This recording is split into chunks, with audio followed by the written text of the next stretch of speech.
Hey YouTube, hey subscribers, thanks for tuning in. A viewer left a comment on a recent video that basically said that when people purposely misunderstand what you're saying or what you're trying to say, that's a form of narcissism, and I actually agree with her. The comment stuck with me for a really long time, so I want to say thank you to that viewer who left that comment. And now I actually have the perfect example to share with you regarding this particular concept. So, as was requested a couple of months ago, I have for you guys story time. So there's been some writing on the wall recently regarding my current job. And if you want to get some insight or some context to that, please visit the community tab where you will see the lovely comment that my boss made to me randomly and out of thin air. I'm very, very good at identifying the writing on the wall, and I know when it's just about time to jump ship. So recently I went on a job interview. And I thought the interview went very well until the end when the recruiter called me back. And what she shared with me told me that had I accepted this job, or had they even made an offer, that I would have been in a den of narcissists and a narcissistic safe haven. So I'm actually really glad the way that things turned out, because had they not turned out this way, I might have accidentally walked into this den of narcissists and had just a repeat performance of everything that seems to happen on every job that I ever go on. So I go on this interview and we're having dialogue, we're having a great conversation, great discussion. And then there were 3 different panelists. Each panelist opened the questions up to me. Do you have any questions? So what I've come to learn, guys, over these past couple of years being in the work world is I've learned that I just simply do not thrive in open work environments. I don't. There's many different reasons. I won't get into them here, but I'm one of those people who just does not fare well in open work environments. Additionally, the type of work that I do for a living really requires some heavy cerebral activity, meaning I really need the opportunity to get into flow. If you've never heard of flow before, I put the definition up on the screen for you here. Do take some time to research it and look into it for yourself. But flow is a very real thing. And I believe the reason most people are suffering on the job in any capacity is they are in these open work environments that are essentially giant houses with no walls, where you are expected to be able to focus, concentrate, and do really thoughtful, meaningful work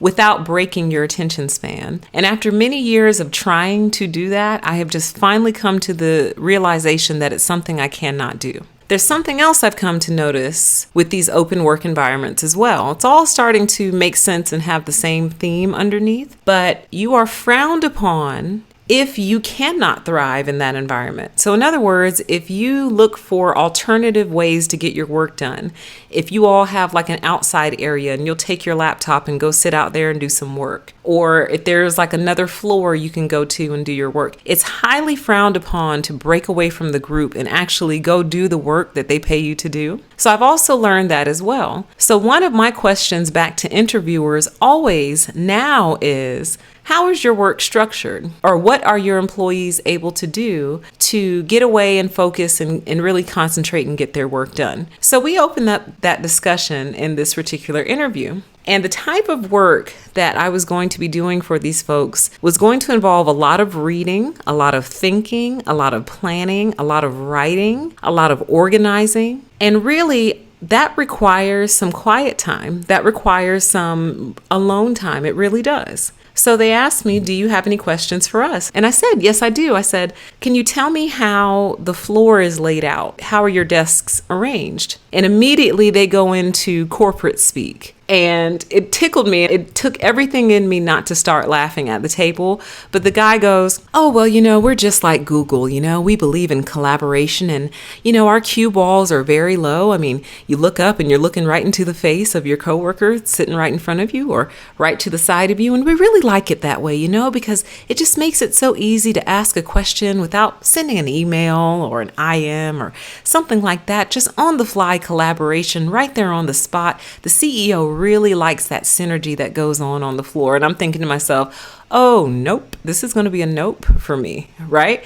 But the interview had really just started. We were only about 15 or 20 minutes in, so I couldn't bail right then and there. So I just decided to keep asking questions. I said, oh, okay. I said, Would it be possible for me to see where I would be sitting if you all were to select me? And immediately, all three of them got very uncomfortable. Yeah, maybe we might be able to make that happen. Sure, yeah, no problem. And I'm thinking to myself, why don't you want me to see where I'll be sitting? How come you don't want me to see the desk or the desk area? Because you know I'll run away, right? You know I'll take off running in the opposite direction, right? And sidebar, that's actually not a bad question to ask. May I see where I'll be sitting?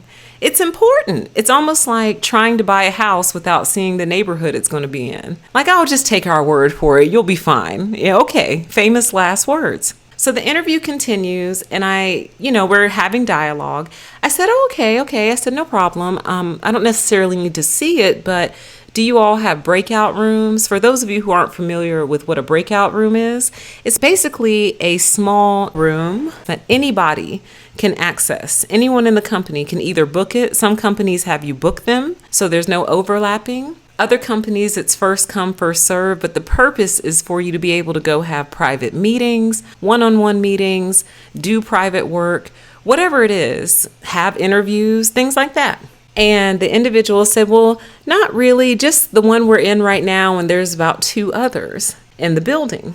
So, of course, I'm maintaining my positive attitude and I'm very professional, very friendly. I said, okay, but in my heart, I knew that I wasn't going to take this job because I already knew what it was going to be. It was going to be another situation where you've got 20 people on the same floor. There's no privacy whatsoever. You can attempt to put in headphones and earbuds and drown everything out, but it doesn't work because people have no boundaries anymore. They'll come right up to you, tap you on your shoulder, stop what you're doing, and expect you to completely 100% tend to them in that moment. And that would be fine if it really was for work. If it was really work related, I could see that being okay. But 90% of the time, it's something completely unrelated to work, a total time waster, and usually that person is just taking a break with you. So they've been in their flow. They had the opportunity to sit at their desk, get in their flow, but then they come interrupt yours so they can take their break because either they're bored or they need a mental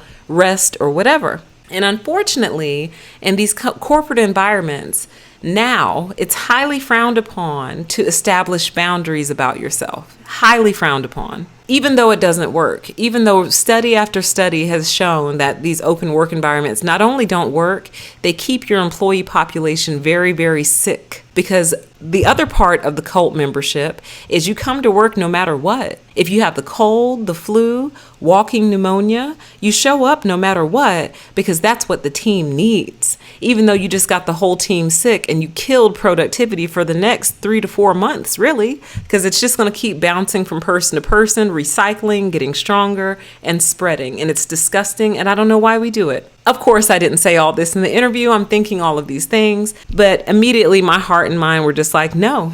Especially the fact that they wouldn't let me see. Why can't I see where I'll be sitting? I didn't ask that. I'm just thinking to myself, why won't you guys let me see where I'll be sitting? Probably because it's a nightmare. It's probably a very long table with a couple of dividers and too many people to focus and do really real work. So anyway, of course, again, I didn't say all that. I'm just thinking all of these things. The interview ends. Actually, let me back up a little bit. The last person, I shared with her the same thing, asked her the same questions, and she actually said to me, oh, I completely understand where you're coming from.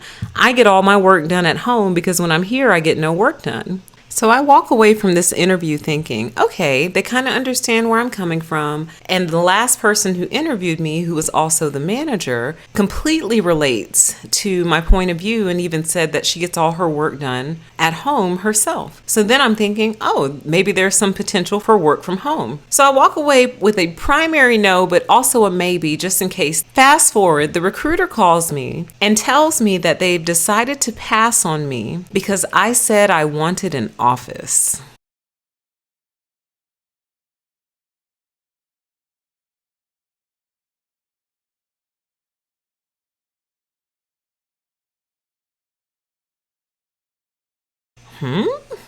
And I was literally floored and dumbfounded. And I said back to this recruiter, "Are you kidding me? Are you serious?" And she was like, "Yeah, they said you wanted an office." And, they were like, "We don't even have offices, and we're managers and we don't have offices." And I'm like, I did not ask for an office. I've never asked for an office on any job or job interview. I'm very aware that those offices are primarily for executives, C-suite, people higher up, but even a lot of companies have done away with offices for them, and they put their poor executives right on the floor with everybody else. Just put everybody in the cage. I was literally floored, you guys. I was like, I cannot believe that was the understanding they walked away with. The word office, I don't think ever even came out of my mouth. I think all I ever said was breakout rooms. So where did they get office from? And I kind of sort of know this recruiter, so that's why I was a little bit, more casual with her than I would be with another recruiter. But I was literally floored, shocked, and dumbfounded because out of that 2-hour session with all three of those people, they passed on me because they said they thought I wanted an office, and they don't even have offices, and they're managers. And so I said to my recruiter friend, I said, "Listen, I feel like this is a dodged bullet because if my words are already being misconstrued on the front end in the interview, I can't even imagine what would happen to me over the course of my time there if my words aren't clear. If the intent behind my words or the words themselves are being construed and made up to be something else, oh man, that's going to be a disaster scenario." And so I told her, "Thank you for the opportunity. Thanks for setting everything up. But that's fine. They pass, I'll pass." I passed the minute they told me, went into that corporate speak about collaboration and synergy and all that. So when I reflect on the conversation, it bothers me for two reasons. One, I never asked for an office. I actually asked if they had something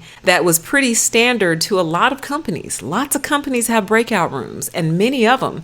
Some companies have dozens of them. So people can get away and go do their work or have a private meeting or a virtual phone call or something like that they don't want to have at their desk. So it's actually pretty standard. It's not like I asked for something completely unusual, like a bubble. I didn't ask for a giant inflatable bubble. I asked, "Do you have something?" And then I did not follow that up with, "Well, can you get me one?" Like, are you guys serious right now? Are you serious? And then the fact that they added in the whole, "and I'm a manager and I don't even have an office." So you're already kind of putting me down as small and beneath you. Like, you're super small and beneath me. I'm a manager and I don't even have an office. I'm like, wow, just the ability of people. And this has actually happened to me recently quite frequently. It's been a recent thing, and I'm trying to put my finger on it because it makes me feel like in many ways, the narcs are ramping up their efforts. Whether or not they know they're doing it, because you all know I feel like they're controlled by something else entirely. It's almost like this is the final frontier. It's like if I'm saying words to you and those words are very clear, and I'm not stumbling, I'm not stuttering, I'm very clear, I'm putting together very, very functional sentences. And to have those sentences returned as something else entirely disturbs me. It actually really disturbs me. And it makes me reflect on previous incidents where people have suddenly turned on me. I think that I'm starting to understand why. What's happening, or what has been happening beneath my awareness, is people are taking my words, twisting them to something else entirely, and then sharing those twisted words with other people. They're coming to conclusions based off of the twisted message, and then they're responding to me based off of this incorrect, twisted message, and I can never fully understand where it's coming from. But this is the first time I've actually seen it play back to me in such a way where I'm like, wow.